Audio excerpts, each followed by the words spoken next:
Hello friends, welcome to my channel আব্দুরিয়া23। Friends, money ডগের যে লিস্টিং হবে, তো লিস্টিংটার মাধ্যমে আমরা কি টাকা আদৌ পাবো কিনা এবং সিডের যে স্ন্যাপশটের ডেট দিয়েছে সেটি আজকে আপডেটের মাধ্যমে আমি জানিয়ে দেব তাদের অফিসিয়াল আপডেটগুলো কি কি।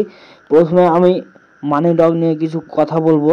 সেটি হচ্ছে, মানি ডগে প্রবেশ করার পর আমরা কিন্তু আমাদের ব্যালেন্সগুলো একটাও দেখতে পাচ্ছি না।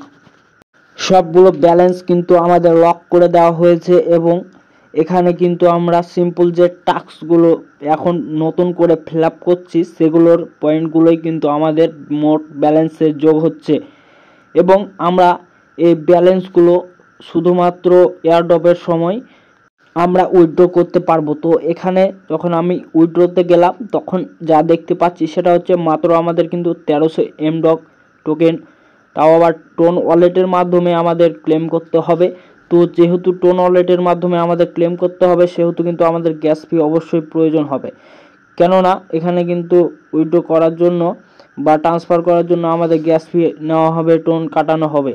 তো এটার মাধ্যমে তারা কিন্তু একটা ব্যবসা শুরু করে দিয়েছে। আর এখানে দেখতে পাচ্ছেন লকের ওপর টিপ দিয়ে এখানে আপনারা দেখতে পাচ্ছেন মে, জুন, জুলাই, আগস্ট, সেপ্টেম্বর, এভাবে তারা একটি বছরে কিন্তু আমাদের মাত্র 10,000 করে টোকেন দিবে, প্রতি মাসে দিয়ে আমাদের ক্লেম করাবে।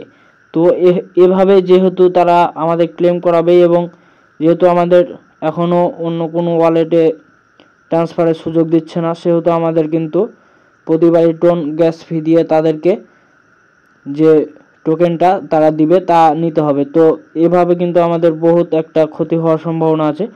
তো এটা মানি ডগ মানে এমডগ থেকে আমরা আশা অবশ্যই ছেড়ে দিয়েছি মনে হয় এতক্ষণে সবাই। তো যেটা বেশি আমাদের মূল বিষয় হচ্ছে সেটা হচ্ছে সিড। তো সিডে আসার পর দেখতে পাচ্ছেন যে সিড আপডেটে নতুন একটি আপডেট এসেছে, সেটা হচ্ছে সিডের ক্রাইটেরিয়া এবং সিডের যে একটা স্ন্যাপশট নেওয়া হবে সেটি। তো সিডের ক্রাইটেরিয়ার মধ্যে কি কি আছে এবং স্ন্যাপশটে কি কি বলা হয়েছে এবং স্ন্যাপশটটা কবে নেবে এই বিষয়ে কিন্তু আমরা আজকের ভিডিওটির মাধ্যমে জানিয়ে দেব। তো দেখতে পাচ্ছেন আমি নিচে একটু স্ক্রল করার পর এখানে ক্রাইটেরিয়াগুলো দেখাচ্ছে, যদিও এটা আমি পরে বলছি আপনাদের সম্পূর্ণ। তার আগে যে স্ন্যাপশটের বিষয়টি সেটি ক্লিয়ার করে নিই।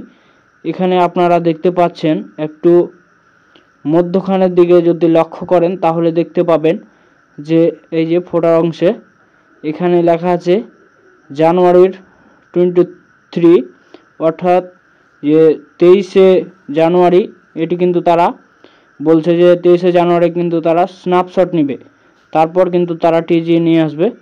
তো যাই হোক, স্ন্যাপশটের আগে তারা কি কি ক্রাইটেরিয়া দিয়েছে আমাদের সেগুলো আমি দেখব। তো সিডে প্রবেশ করলাম এবং সিডে প্রবেশ করার পর এখানে দেখতে পাচ্ছেন যে সবগুলো কিন্তু কাজ বন্ধ হয়ে গেছে, ডেইলি লগ ইন বন্ধ হয়ে গেছে, তারপরে 8 ঘন্টা 12 ঘন্টা পর যেটা আসতো সেটিও বন্ধ হয়ে গেছে। এখানে শুধুমাত্র কিছু টাস্ক আছে যেগুলো আমরা খুব অল্প পরিমাণে কয়েন দিচ্ছে।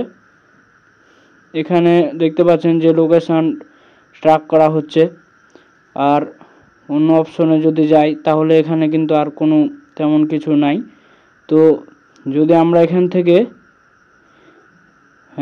সিডের ক্রাইটেরিয়াগুলো দেখি, এলিজিবল ক্রাইটেরিয়া যেটা হচ্ছে সেটা হচ্ছে যে সিডের যে সাবস্ক্রিপশন, তাদের চ্যানেলে সাবস্ক্রাইব এবং নিজের নামের সাথে মানে ইউজার নেম, টেলিগ্রাম ইউজার নেমের সাথে যে সিড লেখাটা সেটি কিন্তু অ্যাড অবশ্যই করে রাখবেন। এবং নিচে যেগুলো দেওয়া হয়েছে যেমন এনএফটি, তারপরে স্টার, অ্যাচিভমেন্ট, ফ্রেন্ড এবং সিড ব্যালেন্স, এই 5টির বিষয়ের ওপর কিন্তু আমাদের টোকেন দেওয়া হবে। আর উপরের যে 2টা সেটা কিন্তু আমাদের ইলিজিবল, মানে ওইগুলো না করলে কিন্তু আমাদের ইলিজিবল নাও করতে পারে। তো এখানে কিন্তু এনএফটির ওপর বেশি আমাদের ফোকাস দিতে হবে। কার কয়টা এনএফটি আছে অবশ্যই জানাবেন। আমার মাত্র 3টি মতো এনএফটি আছে, তো কার কত বেশি আছে জানাবেন এবং এনএফটির উপর বড় একটা অ্যালোকেশন দিবে। ধন্যবাদ।